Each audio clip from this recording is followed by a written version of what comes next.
If your life feels like a test that you did not sign up for, and everywhere you turn, there seems to be another brick wall in front of you, your first instinct might be painful. Maybe Hashem is angry with me. Maybe I did something wrong. Maybe this pressure means I'm being punished.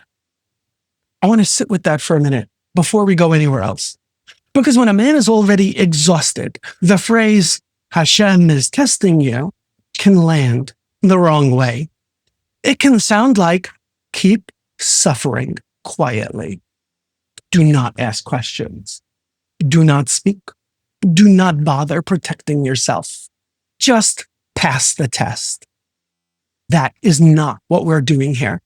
If you're new here, welcome to Silent But Standing. My name is David. I was born and raised in New York City, and today I live in Israel.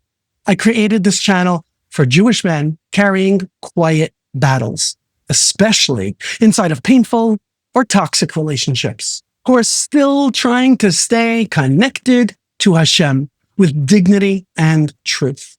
This is not about revenge or blame or public accusations, just Torah-based chizuk, clarity, and the next right step. And before we talk about the Akedah, I want to be very clear. This is not a halachic ruling. This is not therapy, and it's not legal advice, and it's also not crisis guidance. And this video is not saying that your private situation is the same as Avraham Avinu's test. That would be careless. I do not know your situation. If something serious is happening in your life, please speak privately with a trusted expert who's qualified, who understands your situation. Here, we are looking at one piece of the Akedah, Avraham's posture under pressure, his presence, his steadiness, his refusal to disappear before Hashem. That is the part we're learning from.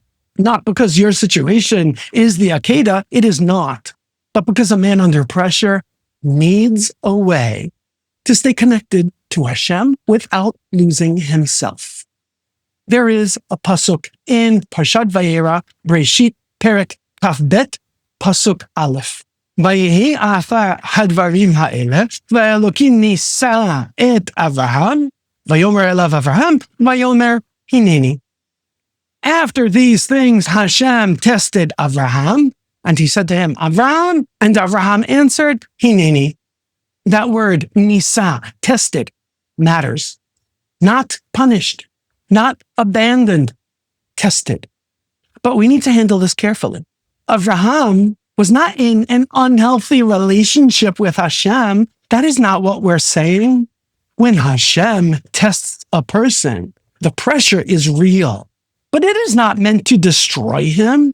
A human relationship can be very different. Sometimes pressure from another person does not reveal your strength.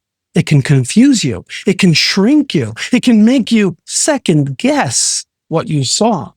It can make you apologize just to lower the temperature in the room. It can make you wonder if keeping shalom bayis means erasing yourself. That is why we do not compare the source of the pressure. We compare the posture of Avraham Avinu during the Akedah. The test is different, but the posture matters. Avraham answers with one word, Hineni. Here I am. Not a speech, not a defense, not let me explain my side, just here I am. This is one of the first things a man can lose inside of a confusing, toxic relationship. His inner Hineni. That steady place where he knows, I am here. I know what I saw. I know what I heard. I felt what I felt. I do not know everything yet, but I am not going to disappear from my own life. Because in some patterns, you walk in meaning well, and somehow you end up defending your tone instead of discussing the facts of what just happened. You apologize for things you're not even sure that you did, just to make the room quiet. Later, you replay the whole thing in your head and you wonder, am I the problem? Maybe I misunderstood. Maybe I made it worse. Maybe I should have just stayed quiet. And if that happens enough times, a belief starts forming. It can sound almost holy. If I am confused and hurting, my Emunah must be weak. If I speak clearly, I will be the one destroying shalom bayis. If I set a boundary, I'm being selfish. If I stop absorbing everything, I'm failing as a man. Slow down. Those beliefs deserve to be examined because Emunah does not ask you to deny what is happening. And humility, true humility, does not mean that you disappear. Humility means Hashem stays at the center. It does not mean you stop being a full person, a person whose observations count. You are a person whose pain matters, a person who can say calmly and honestly, that is not how I remember it. I need time before I respond. I cannot have this conversation while voices are raised. I want shalom bayis, but I cannot build it by pretending I do not exist. You do not need to win the argument to hold on to your dignity. Sometimes the first step is very small. Once a day, say Hineni, and then add one plain sentence. Hashem, here I am. This is what I see. Please help me stay honest without becoming stubborn. That is not rebellion. That is not drama. That is a man staying present before Hashem. Now, let's go back and look at the Akedah, because the Torah does something really important here. It could have jumped straight to the mountain. It does not.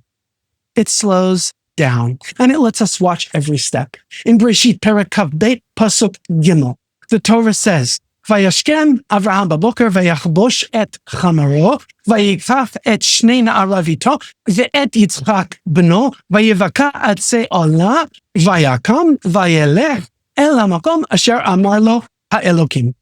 Avraham rose early in the morning. He saddled his donkey. He took the young men with him and Yitzchak, his son. He split the wood. He rose and he went, one movement at a time. There's no dramatic speech. There's no waiting until everything made emotional sense. Just the next right step. The pacing matters because a confusing relationship usually does not wear a man down in just one moment. It happens slowly. A swallowed word here, a boundary not held there, a conversation you avoided because you were too tired, an apology you gave just to make the room quiet, a truth you did not say because you knew it would turn into a fight. And then one day, you look around and you realize, I'm living smaller than I used to. I've erased myself. My voice is smaller. My davening is quieter. My confidence is thinner. My sense of self is non-existent. And then another trap shows up. If I cannot fix the whole thing, nothing I do matters. That sounds humble, but sometimes it is not humility. Sometimes it is drift. You stop taking clean action because you're waiting for full clarity. But inside confusing dynamics, full clarity might not come all at once. So the work becomes smaller, cleaner, more grounded. What is the next right step that belongs to me? Not the whole solution, not the perfect speech, not the final decision, just the next honest move. That is where boundaries come in. Not as a punishment, not as revenge, not as a way to make someone else feel whatever you felt. A boundary is simply the honest line where you stop abandoning yourself. It may sound like, I cannot think clearly when the conversation is at this pitch.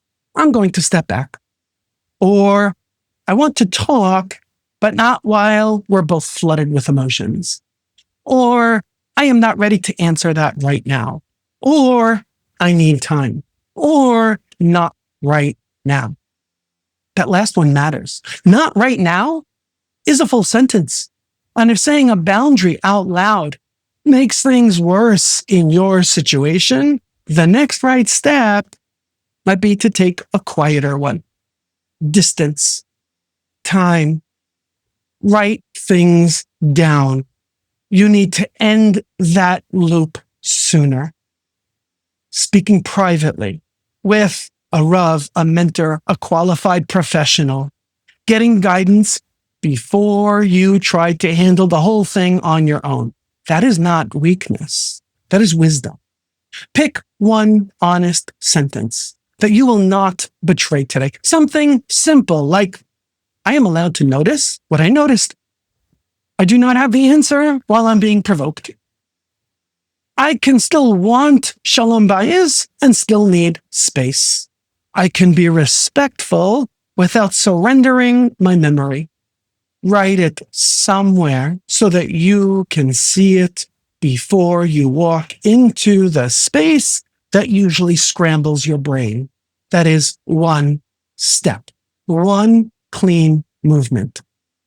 Later in the Akedah, the Torah tells us Avraham carries the materials forward. In Breshit Perek Kavbet Pasuk Vav, Vayikach Avraham et atzei ha'olah, vayasem al Yitzchak bno, vayikach biado et ha'esh ve'et ha'ma'achelet, vayachluhu shnehem yachdav. Avraham took the wood for the offering, he took the fire and the knife, and they walked together. That is a heavy scene. We should not make it small, but there is a lesson in the movement.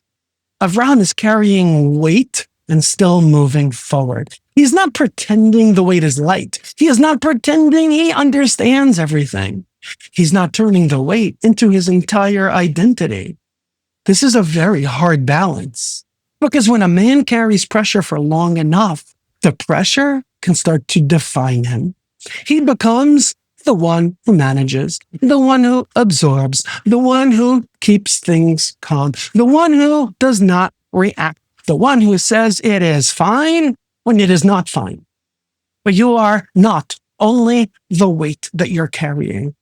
You are also the man carrying it. That distinction matters, because the man can still choose one clean move, one honest sentence, one moment of restraint, one private conversation with someone wise, one tefillah, one boundary, one refusal to lie to himself. Say one line of Tehillim today, even if you feel nothing. There is a pasuk in Tehillim, Perek Kav Zayin Pasuk Aleph. Hashem ori v'yish'i, mimi ira Hashem, ma'oz chayai, mimi evchad. Hashem is my light and my salvation. Whom shall I fear? Hashem is the strength of my life. Who shall I dread? Not as a demand that everything change today, not as a slogan, as a reminder of where the light is. Because when the room feels dark, you need to remember, the other person is not the source of your light. The conflict is not the source of your identity. The pressure is not the final word over your life. Hashem is your light. Hold that quietly. There is one more moment in the Akedah that I want to sit with carefully. In Breshit Perek Kavbet Pasuk Yud, Vayishlach Avraham et yado, Vayikach et ha'ma'achelet lishchot et bno. Avraham reached out his hand and took the knife. One line, the most pressurized second in the story. The Torah does not tell us Avraham was not afraid. It shows us what he did inside that moment. Again, we need to be careful. We are not comparing your private pain to the Akedah. We are learning from the idea of a pressurized second, because many men know what that feels like. The second before you snap, before you send that long text with every example from the last 3 years, before you apologize for something you did not do just to make the room quiet, before you go quiet and decide none of it matters anymore, before you say something cruel because you're tired of being careful. Your chest tightens, your mind speeds up, and urgency starts sounding like wisdom. Like, if you do not act right now, you're failing. failing at shalom bayis, failing at being a man, failing at your own emunah. But urgency is not always wisdom. Sometimes urgency is just pain demanding the steering wheel. So in that moment, ask one question. What is my next clean move? Not the winning move, not the loud move, not the move that proves everything, the clean move, the one I will not be ashamed of tomorrow. Sometimes the clean move is 5 minutes of silence before responding. Sometimes it's leaving the room. Sometimes it's saying, I want to answer this carefully. I need a few minutes. Sometimes it is not answering the message right away. Sometimes it is allowing yourself to feel grounded before you react. Sometimes it is writing down the truth privately instead of throwing it into the fire. And if something in your head says, Torah wants me to just endure this blindly, slow that thought down. The Akedah does not teach a man to stay in harm without guidance. It does not teach a man to ignore danger. It does not teach a man that his pain does not count. Standing can mean stepping back. Standing can mean getting help. Standing can mean protecting your children. Standing can mean refusing the story that says your only holy option is to keep your mouth shut. The Akedah is not a lesson in quietly getting hurt. It is a lesson in staying with Hashem under pressure. And for your life, staying with Hashem might mean taking responsible action, slowly, privately, with wisdom, with support. Tonight, before you go to sleep, read the beginning of the Akedah for yourself. Reshit Perek Kavbet. Start with the first pasuk. Vayihi achar hadvarim ha'ela. After these things, then answer out loud if you can. Hineni, here I am. Then write one boundary that you will hold for the next 24 hours. Not a dramatic boundary, not a speech, not a threat. Just one clean line. I will not answer while I'm being provoked. I will take 10 minutes before responding. I will write down what happened before discussing it. I will speak to one wise person privately. I will not call self-erasure shalom bayis. One boundary, 24 hours. That is enough for today. Because if you do not choose one small stand, old patterns can keep choosing for you.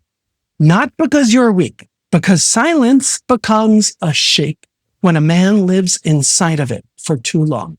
So choose one small stand, quietly, with Hashem, with dignity, with wisdom. You may not be able to solve the whole test today, but you can answer, Hineni, here I am. I am still here. I am still responsible for my words and my actions. I am still connected to Hashem. I am still allowed to exist, to stand. If this resonated with you, let me know by dropping a single comment below. Don't give private details. No names, no stories that you're not ready to share. Just comment standing. One word is enough. And if you want more Torah-based chizuk for men who are carrying quiet battles, subscribe to Silent But Standing. This channel is here for clarity, dignity, and the next right step. No attacks, no accusations, no revenge. Just truth, chizuk, and Torah rooted in strength. You may be silent, but you are still standing.